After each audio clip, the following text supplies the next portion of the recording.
What's up, guys? Welcome to the line change.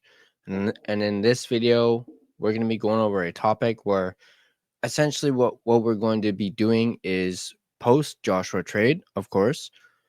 We're going to be taking a look at the Vancouver Canucks lineup if, and that is a very big if, the Canucks do not make any more further additions this offseason. And when I say further additions, I mean signings, any more trades to acquire any new players. That's what the scenario that we're going to look at. We're going to look at the Canucks lineup and roster if no further ads are made. And before I get started, I want to give a big shout out and thank you to my sponsor, Gassy Jack Art, maker of that incredible artwork you see there behind me. And you guys can check them out at gassjackart.com. You can also find them on Instagram at gassjackart. So let's go ahead and dive right into this article that actually speaks about this and goes into a bit more detail about it. We're also going to take a look at Puckpedia and take a look at the Canucks' depth chart. But let's start with this article. First off, from our friends at Canucks Army, written by Stefan Roget. Obviously, we've done a lot of videos with Stefan Roget's articles, and they've been absolutely fantastic and shed a lot of light on the Vancouver Canucks and help us understand a little bit more. So let's go ahead and dive right into it. There's a good deal of time sensitivity in writing this particular piece. We knew that the Vancouver Canucks were attempting to cut some cap from their books by trading away one of their bottom six forwards. On Thursday, they achieved this by trading Dakota Joshua to the Toronto Maple Leafs in exchange for a 2028 fourth round pick. That's left the Canucks with a trimmed roster and team salary. Now, we're not really under any delusions about the likelihood of the Canucks holding here. They almost certainly opened up that cap space with the intention of using it, and if the bulk of the reporting around the team is accurate, the space will almost certainly be used on a free agent like Jack Roslovic. We're also fully aware that such a signing might occur at some point between the initial writing of this article and its publication, hence the time sensitivity. Who knows? Maybe by the time this video is published and put out onto YouTube, they may have done something. Who knows? But if we can beat the clock here, we've got a brief window of opportunity to analyze where the GM Patrick Allvin and company got their roster to in making the Joshua trade and what options they opened up for themselves in doing so. Let's take a look at the 2025-26 Canucks roster as it stands right now. We've already written extensively about the Canucks' slightly overstuffed forward core heading into the 25-26 season and how it could probably stand to shed a body for both cap and roster space related reasons. With Joshua out the door, that's done, and the shape of the remaining depth chart is pretty straightforward to construct from there.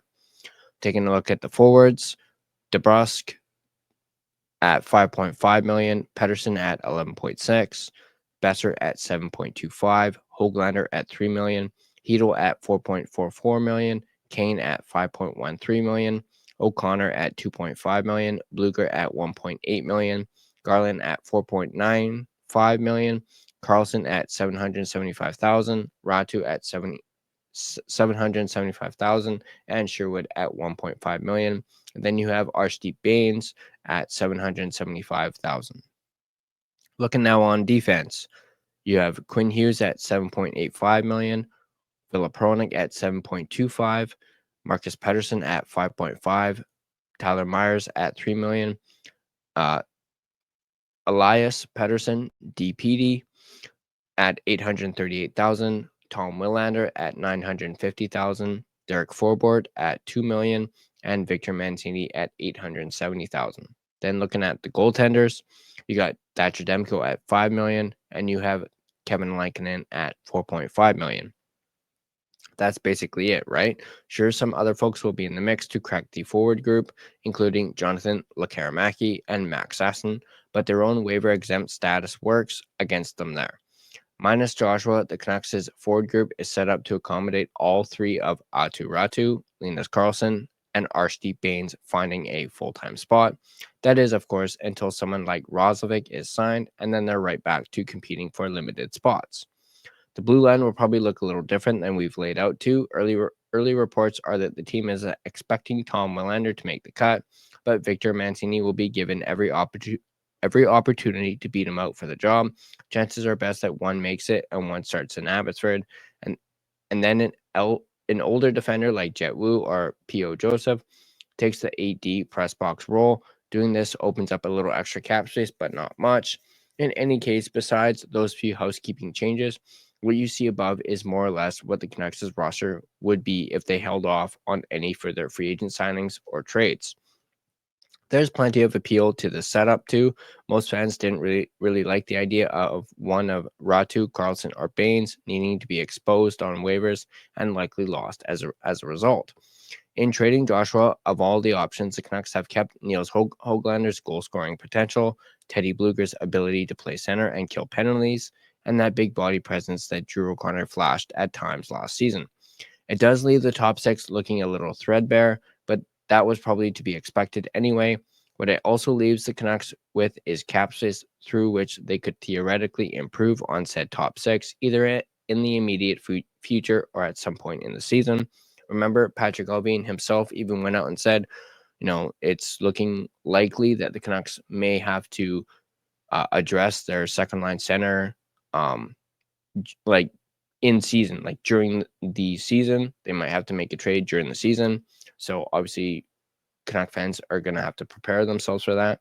And I do feel as though some Canucks fans, with all these moves that have been made, have kind of lost sight of that a little bit, just a little.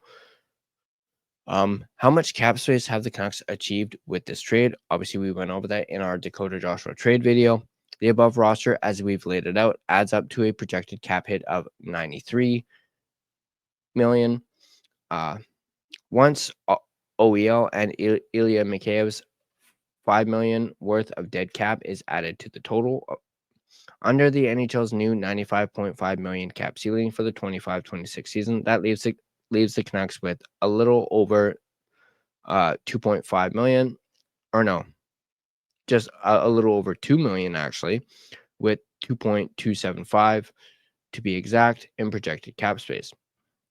This is a number that, if left as it is, would grow considerably throughout the season through the magic of accrual. If left until the trade deadline, it would allow the Canucks to add players to their roster with annual cap hits well in excess of $10 million. Of course, that much accrual is unlikely to occur, but when we last talked cap, we noted that the Canucks were so tight up against it that they really hadn't left themselves enough room to handle call-ups to cover short-term injuries. This $2.275 million in space is more than enough for that and would allow for far more roster flexibility than the Canucks have enjoyed in recent years. Of course, this all assumes that the Canucks don't turn around and spend this space, which still seems like a likely outcome. In that scenario, how much do the Canucks have to spend? It's a little more than $2.275 million. The roster we've listed above contains a maximum 23 of 23 possible players. Any additions to the roster would require a player coming off the roster, and that creates more cap space. We hate to keep theoretically cutting the man, but let's imagine the Canucks want to bring in a UFA forward like a Roslovic to take Baines' spot on this roster. They'd effectively be able to take Baines' $775,000 and add it to the $2.275 million in open space for a tidy just a little over $3 million in available spending. In other words, they could sign Roslovic for about $3 million a season and still leave themselves a smidgen of wiggle room, or they could sign someone cheaper for about $2 million and leave themselves even more space for injury call-ups. It's also been suggested by some, like Thomas Drance of The Athletic, that the Canucks are considering running with a roster of 22 instead of 23. In that case, they could consider themselves having almost $4 million to spend on in addition, or as in the premise of this article, they could add no one at all and ride into 25-26 with the roster we've listed above and the kind of cap space that, if sat on long enough, could accrue to the point of creating room for a true high-quality mid-season addition. The Dakota Joshua trade did exactly what it was supposed to do in opening up options for the Canucks. Only time will tell what they do with those options, but hopefully enough time, at least, for you to have read this article before anything else happens, or even watch this video for that matter. So, as I mentioned, let's take a look at the depth chart for the Vancouver Canucks. Let me just share this screen real quick. Share screen. Where is it? So we're going to take a quick look at the depth chart. And I know, oh, sorry. That's not what I want to do. There we go. I'm going to zoom in on this a little bit. So please excuse me for a quick sec. Zoom. There we go. Is that better? I don't know if that's actually much better. Let's see what this does. Right, there we go. You know what? Let's see if this is better. No, this seemed to work really well. Okay, we'll go with this. All right, so obviously you see we're going to go down to the minor leaguer. Obviously, these are some options that the Canucks can bring up. Obviously, Neil Zaman, RC Baines, we already talked about. Ty Mueller is another one that they could possibly bring up. Klimovich is a possible option as well. Maybe even Chase Stillman, although I don't know really about Stillman. He may just stay in Abbey.